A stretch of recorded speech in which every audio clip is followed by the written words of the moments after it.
house is quiet now, but the music still knows how to find you. Tonight, we're remembering 10 R&B bands from the late 60s and 70s who gave us one unforgettable album, then slipped quietly away. No long careers, no second acts, just one perfect moment on vinyl. Back then, music didn't demand attention, it earned it. It floated through car radios on night drives, through basement parties where the lights were low and the feelings were high. You didn't rush it, you lived with it. These albums didn't just soundtrack a season, they defined one. And even though the bands vanished, the music stayed, tucked into memory, waiting for the right moment to return. And the final band on this list? If you ever slow dance to track 3, you'll remember them before we even say the name. Let's begin with number 10. Number 10, introducing the Whatnots by the Whatnots.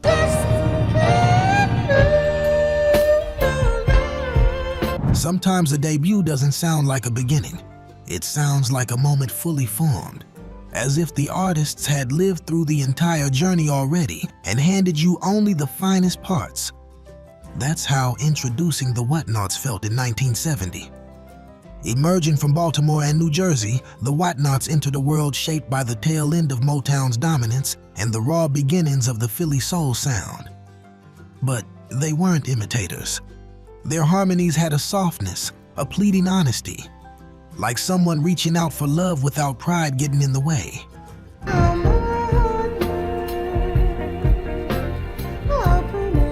The song, "I'll Erase Away Your Pain," felt like it belonged in a room with tears and reconciliation. Their vocals were clean but emotionally tangled. Smooth falsettos folded into whispers of heartbreak and hope. What made this album linger wasn't just the polish, it was the feeling that these men meant it. That they weren't chasing fame, but instead chasing connection. Behind the scenes, they worked with George Kerr, a producer who knew how to draw soul from silence. He gave them space. Let the rhythm breathe. Let the message land. After this record, the band didn't disappear entirely. A few singles followed.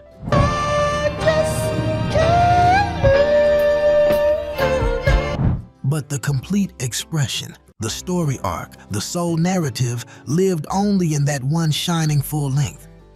They never released another studio album with the same spirit. And so, it became their legacy. Sometimes an artist tells you everything in one breath, and it's enough to last forever. If that album whispered comfort, the next one carried fire. Number 9, High on the Hog by Black Heat. High on the hog. Hey. When High on the Hog dropped in 1974, it didn't just land. It stomped. It swung the door open with a funky strut, grabbed your attention, and dared you not to move. Black Heat wasn't about restraint. They were about release. The band had already shown promise with earlier work, but this album was lightning in a groove. It blended R&B, funk, and jazz fusion with the confidence of a band that knew exactly who they were. From the opening horn lines to the percussive breakdowns, High on the Hog sounded like a party built on purpose.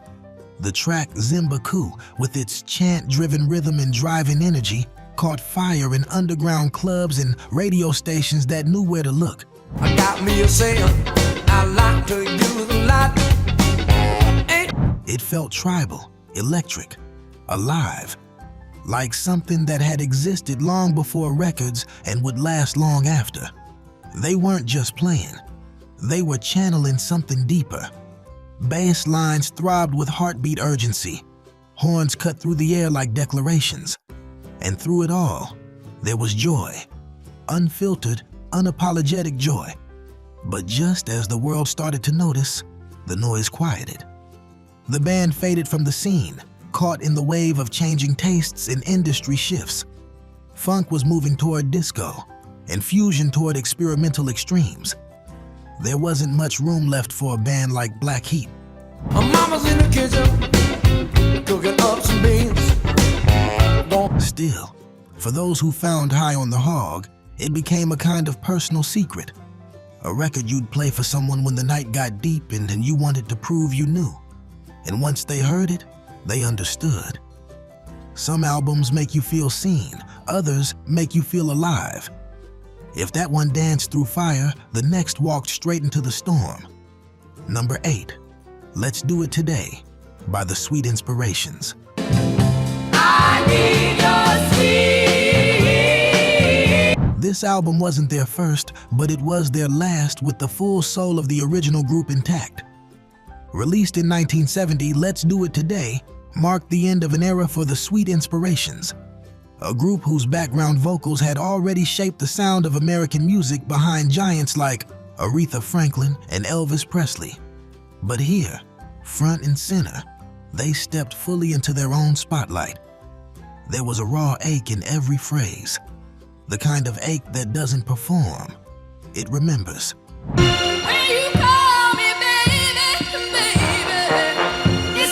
Their harmonies were layered with years of gospel roots and soul trenches.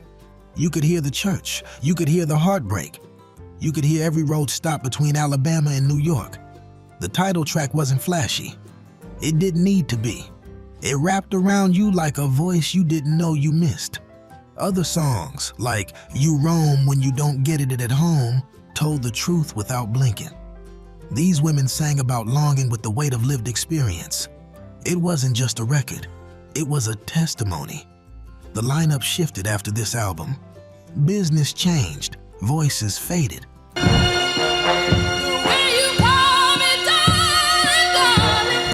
But Let's Do It Today remained suspended in time, the last full breath of a group that had spent their lives holding up others, finally telling their own story. And maybe that's what makes it linger. There's a different kind of power in one final full expression, one that knows it might not come again. If that album felt like a curtain call, the next one arrived like a prophecy. Number 7, You're the Man by Little Beaver. It'll never be enough. Released quietly in 1974, You're the Man by Little Beaver came and went without fanfare. But for those who caught it, it felt like a personal gift.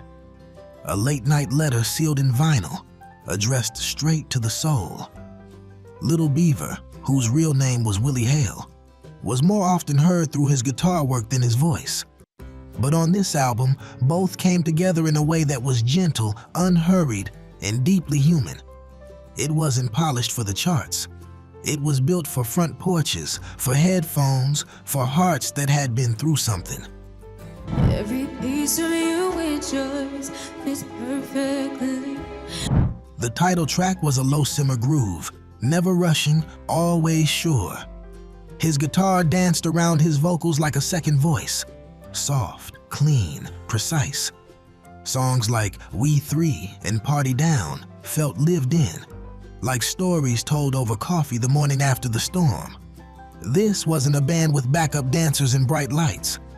This was a man with a guitar, a feeling, and the grace to leave space in his sound. It was an R&B record built not for noise, but for understanding. What's quietly remarkable is that You're the Man could have been the beginning of something big. But Little Beaver never made another record quite like it.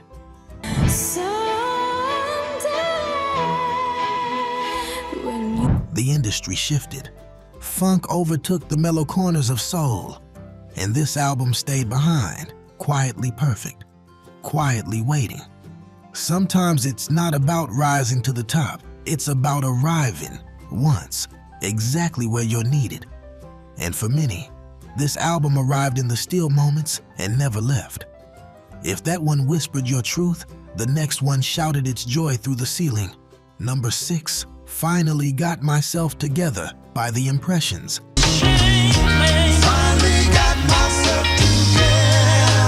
By 1974, The Impressions had already weathered major change. Curtis Mayfield had moved on to a soaring solo career, and many thought the group would dissolve quietly into memory. But Finally Got Myself Together proved there was still something sacred left in the tank. This wasn't a debut, but it felt like one, a rebirth. with Leroy Hudson stepping in for Mayfield and a shift toward a warmer, more gospel-influenced tone. The album surprised even longtime fans. It didn't shout to be heard. It simply spoke.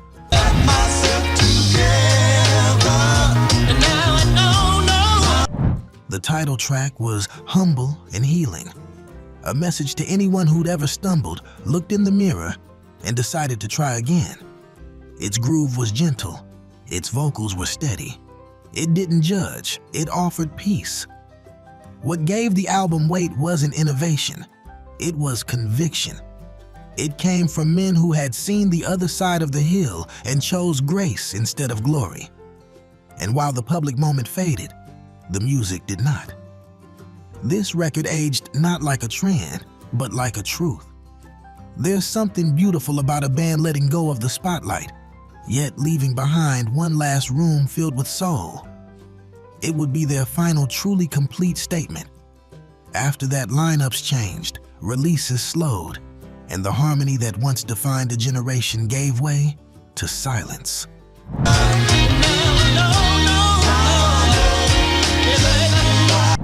But Finally Got Myself Together still floats through the air like a Sunday morning that turned out just right. If this one healed the heart, the next band lit the fuse and let the fire speak. If these songs are stirring something in you, some quiet memory or long-lost feeling, subscribing helps keep those stories alive.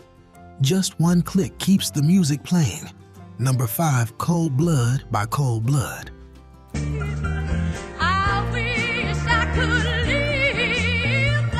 When Cold Blood's self-titled debut dropped in 1969, it didn't slip into the scene. It kicked the door down.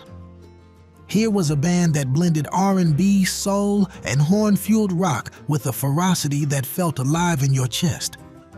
And at the heart of it all was Lydia Pence, a voice that didn't ask for space. It commanded it. From the opening notes, this album moved like a live wire. I'm a Good Woman was bold and unflinching, drenched in mention and delivered with the kind of grit that left no room for doubt. I wish I could say. The band behind her, tight, brassy, unapologetically raw, played like they'd been waiting for this moment all their lives. It was the late 60s and everything was in flux. Music was crossing borders, bending genres, breaking rules. And Cold Blood fit right into that collision. They weren't here to smooth things over. They were here to testify with amps turned up and hearts wide open. What's remarkable is how complete this album felt. It didn't meander. It didn't play safe. It made its case, left its mark, and walked away without looking back. The group would go on to make more records, but none quite captured the lightning in a bottle power of that first offering.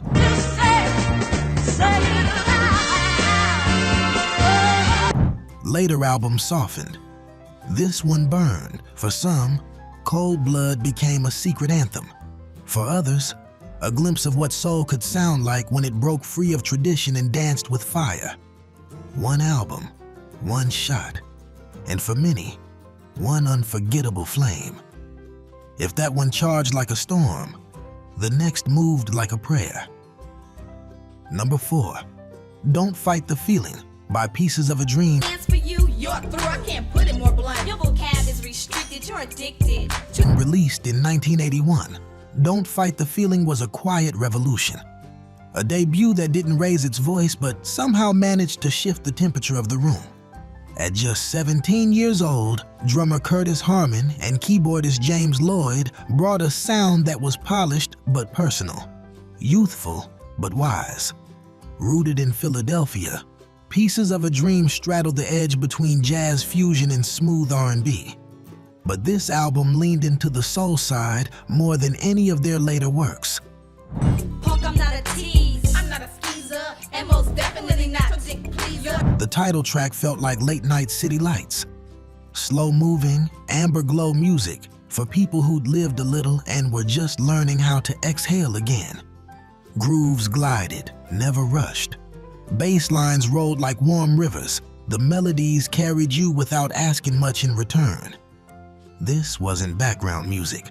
It was in-between moments music, the kind that plays as you drive home alone or sit quietly watching the rain tap against the window. There's a moment in the track Warm Weather where everything just hangs, the beat, the chord, the air itself. And in that stillness, you remember how music can be both mirror and medicine. They went on to carve out a strong jazz career, but this album, this blend of R&B soul and youthful clarity, stood apart. You sleep, undercover freak every day of the week. You see, some of you freaks just need to quit. It captured a fleeting moment before they matured into a different sound, before the polish took over the pulse. And so it remains, like a photograph that never faded, quietly brilliant. Some albums raised the roof. This one closed the door, dimmed the lights, and sat beside you. If that album held your hand, the next one took you by the collar and told you to listen. Number 3, Don't Let Go by Roy Ayers' Ubiquity. Don't let it go to your head, no. By 1979, Roy Ayers had already become a master of crossing boundaries.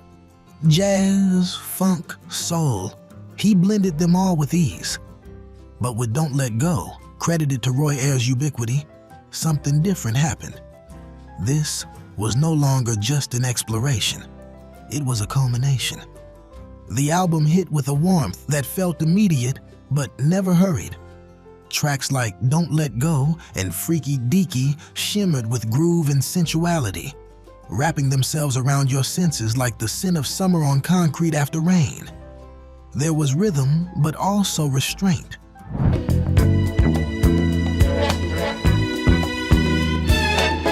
Joy, but also depth. It was the kind of record that could move a dance floor or soothe a restless heart. And while Ayers had always been a vibraphonist with vision, here the Ubiquity Band locked in with him like a single pulse. Their synergy wasn't showy, it was soulful. But after this album, the Ubiquity name faded. Roy Ayers continued, yes, remarkably so. But the full band magic that lived in Don't Let Go seemed to vanish as quickly as it arrived. Later work was often excellent, but this album stood alone in its blend of clarity and collective fire. What made it last wasn't just the sound, it was the feeling. Don't let it go to your head, no. That moment when music lets you lean back, close your eyes, and forget about the ticking of the clock. One record, one wave of emotion, and for many, one perfect entry point into a world that vanished just as they were falling in love with it. If this one felt like a groove made of silk, the next struck like thunder wrapped in velvet. Number 2, Material Things by Steve Arrington's Hall of Fame. Drop with you. If you ain't impressed. In 1983, something curious happened.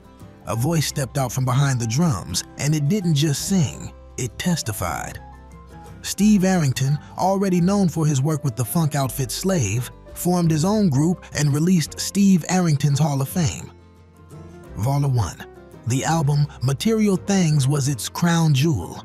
From the first track, there was a sense that this wasn't just another funk record. There was a movement, yes, but also message.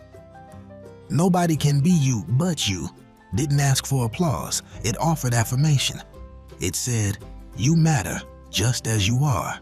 To see pills, don't mean I'm drop. Steve's vocals were unusual in the best way. High, sincere, almost conversational. He didn't belt. He spoke through melody, letting the beat walk beside him rather than behind. The band followed suit, rapping each track in thick bass, rhythm guitar, and keys that didn't dazzle. They embraced. The title track rode a slick groove, but it never lost its soul. It was social commentary hidden inside a dance floor anthem, and that was the secret to the whole album. It made you move, but it also made you feel something more than rhythm. Despite its brilliance, this version of the Hall of Fame wouldn't return with a follow-up that captured the same spirit. You just got bought a sack and you ain't got no fame. Got no fame. Arrington would go solo soon after.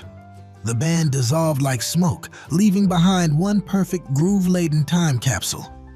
For many, Material Things wasn't just music.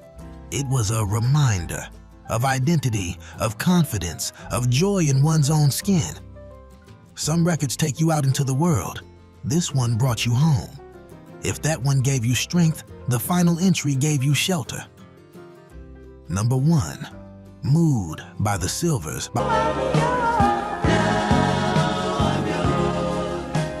By the early 1980s, the Silvers had already seen fame. They'd brought hits like Boogie Fever into living rooms and dance halls across America. But in 1982, they released Bizarre, an album that, despite its title, held a moment of pure, centered grace.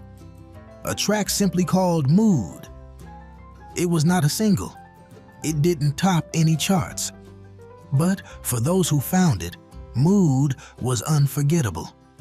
The Silvers were a family group, and by this point, their sound had matured. The disco gloss had faded. What remained was honesty.